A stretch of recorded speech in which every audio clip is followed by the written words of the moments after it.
very almost humorous but frightening statement about son of the devil, Mr. Chertoff himself, former director of Homeland Security, as a consultant for the soft body scanners. Tell us about this story and, of course, the 2010 coming terrorism on American soil.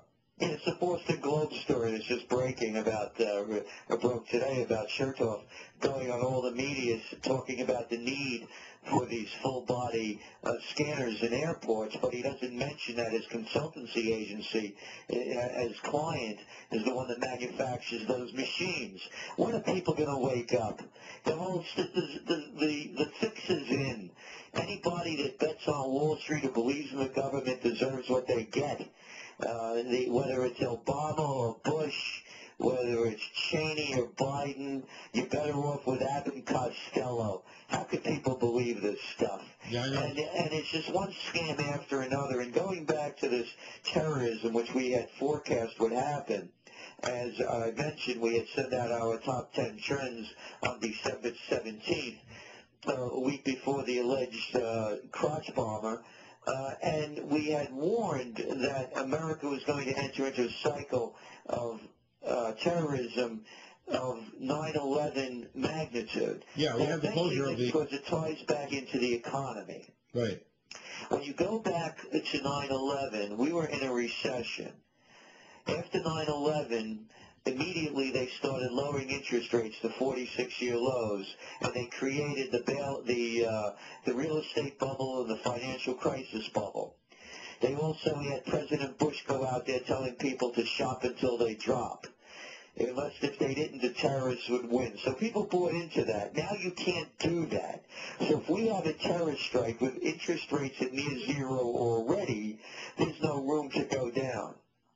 Now, when the last terrorist strike happened, for example, I live north of Ground Zero, and I was ready to get out of here because, as I mentioned off the air, that if you Google my name up, Celente, C-E-L-E-N-T-E, USA Today, December 14, 2000, 9 months before 9/11, the headline read, 2001 won't be our year, trends here says, we warned of a wave of anti-Americanism sweeping the globe, and Americans wouldn't be safe at home or abroad.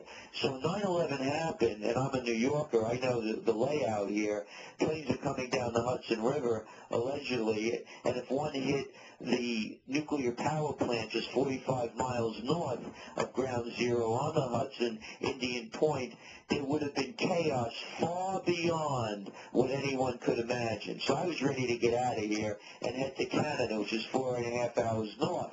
Well, I went to get my money out of the bank. I had it in CDs, and I wanted a wire transfer to my local branch. And they wouldn't do it. They told me that CDs are financial instruments traded on Wall Street, and Wall Street's closed. The point is, if there's a 9/11 magnitude strike this time, they're going to close the banks, because there'll be a run on the banks if it's that magnitude of a strike. In which case, they will do as they've done before when they call a bank holiday. I love it, holiday. Holiday, you can't get your money out.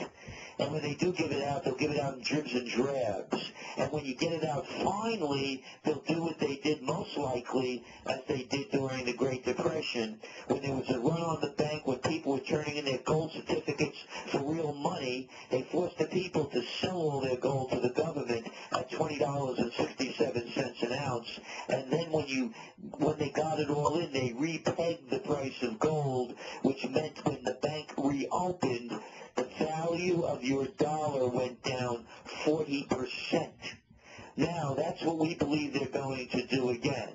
So what we're telling people is to err on the side of caution. It costs absolutely nothing to take proactive measures. This is a time for survival. Anything could happen, anything goes. No one is in control of the greater situation. And as long as the United States keeps expanding their wars as they are now in Pakistan, current events form future trends. Pick up the paper every other day or seemingly at least once a week. Another predator drone kills a, quote, suspected militant.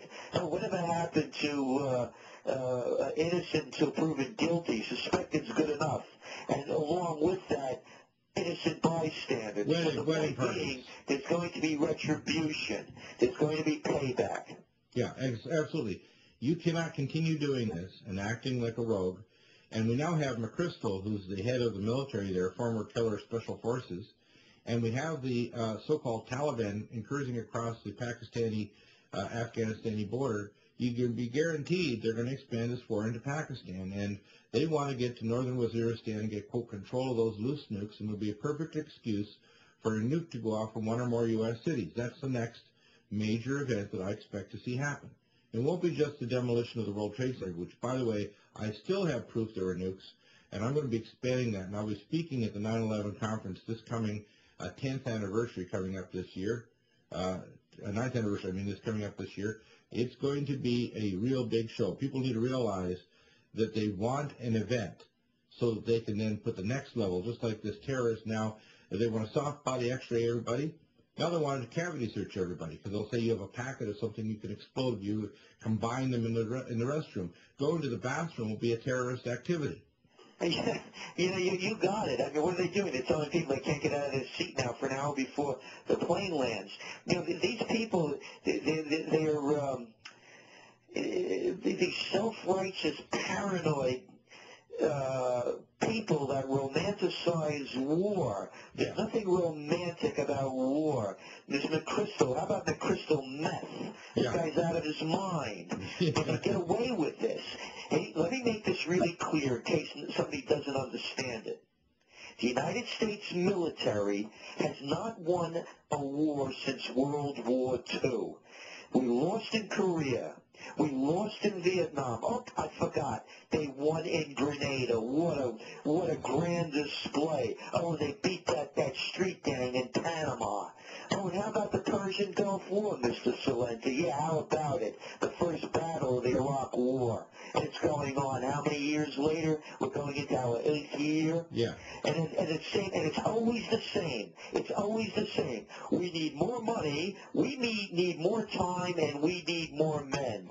And I have to say this, anybody that romanticizes war or believes that we have to do this or we have to do that, pick yourself up, put on the uniform, and go over there and show us how it's done. Oh, and by the way, bring your kids with you. And if you're going to be a commander-in-chief, jump on the horse and lead the command.